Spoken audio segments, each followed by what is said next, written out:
morning, guys. All right. What are your responsibilities this time of year? Are you looking at film of preseason games, trying to get an idea who might be available in a couple of days? For sure, yeah. Our scouts are upstairs right now. Actually, all of our college scouts are in town too, so we got everybody up in the draft room, watching all the bubble guys, certain positions that we may think we're weaker at than some other spots, and just going over other teams' rosters. And, trying to have everything lined up before we play Saturday, and then come in Sunday morning and watch some more games. I'm sorry. Go ahead. How many receivers are you looking at?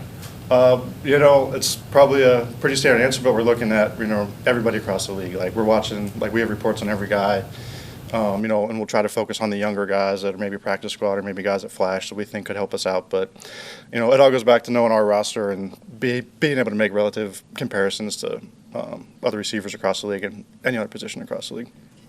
We just asked Bowles, but just want to ask you from a position standpoint, where the depth has made the decisions the most difficult, who to keep and who to cut? Yeah, it's a good question. I would say I think we're really proud of the roster we put together from top to bottom. Obviously, there's a lot of injury situations going on right now, so that's kind of played into some of those guys that unfortunately we may have to keep guys at different positions where we think we may have depth, and it's kind of been eroded a little bit. So, but big game for these guys on Saturday, the inside linebackers, safeties, offensive line, so those will be positions we'll be watching closely on Saturday. With the injuries in your wide receiver room, Yep. and possibly losing your left tackle for a while, are you anticipating more 12 and 13 personnel groupings, not just to run the ball, but have a little protection for Baker? I'm going to let Atlanta and Houston kind of figure that out those first few games and let Grizz talk to that if he wants to. I think we'll probably keep that under wraps. So I think the good thing is we have the flexibility, we have the personnel to do that with the 3-4 really good running backs, 3 and 4 really good tight ends too. So I think, again, kind of speaking to the depth we have on the offensive side of the ball, I think it'll be good for us to come out and we can kind of throw a bunch of different stuff at people until we're back to full strength, which we went through last year a lot too. So we got some experience with that, unfortunately. What do you make of the training camp and preseason that Jacob Parrish has had, both with pass breakups and playing in the slot and then some outside as well? No, it's been great. He was kind of like that since day one of rookie minicamp. Another great practice today, so we just keep stacking days, and that's all we can ask from right now. He's had really good practice and really good in-stadium stuff too, so I think he's ready to go. We're obviously very excited about him. Jason has often talked about the need to not just bring in good players but also good people. Sure. When you're having the discussions upstairs in the warm room up there, I mean, how do you factor that whole thing, and how many stones do you really have to unturn to be able to find out that aspect, that something that you can't just see on tape? Yeah, I think it's still really prevalent for this time of year too. Like our list that we're tracking up there, like we're not gonna revive the guys that we weren't going to look at during the draft. We're going to hold that standard, and we keep to our standard, then our standard's going to keep getting better. So it's always a conversation with us when every transaction we make, really, that goes into it.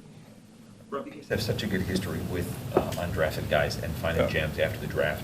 And it seems like this is another year where you could have multiple guys that stick and contribute. Just want to ask you about that group and how pleased you've been by that. Yeah, sure. That's been a really big point of pride for us upstairs, just how we focus on certain positions this year, how those guys have all kind of panned out, at least to this point, whether they're going to make the 53 or be on the practice squad. There's a few other teams out there that have really good classes, so I don't want to talk too much on those guys because I know people are watching our guys and listening to this stuff too. So, but the scouts take a lot of pride in that, and we kind of turn that over to those guys, the college scouts, the pro scouts chip in too. So, really great job by all of them, and then working with the coaches too to make sure that we're developing those guys.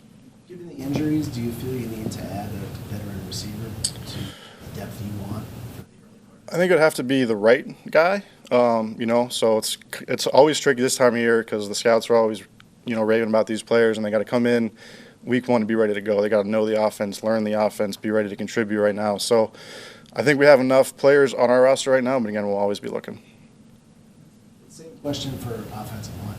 Yeah, again, probably got pretty much the same answer. So, like a lot of good players on our roster right now. So I think, looking at interior linemen, is there someone else that has experience? Is there a tackle that we really love? But most teams probably aren't going to cut a tackle. That's going to come in and be like, I thought this guy's the best. So, we're going to keep rolling with what we got. Guys that we're excited about going with, and guys that have been here and put in a lot of good work for us so far.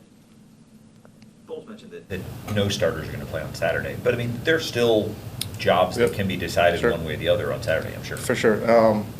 It's nice to kind of not the last practice, but pretty much scale back after this with the focus on the first few games coming up.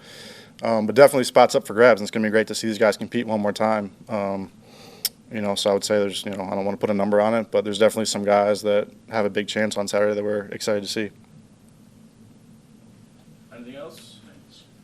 All right, thanks. Cool. Appreciate y'all.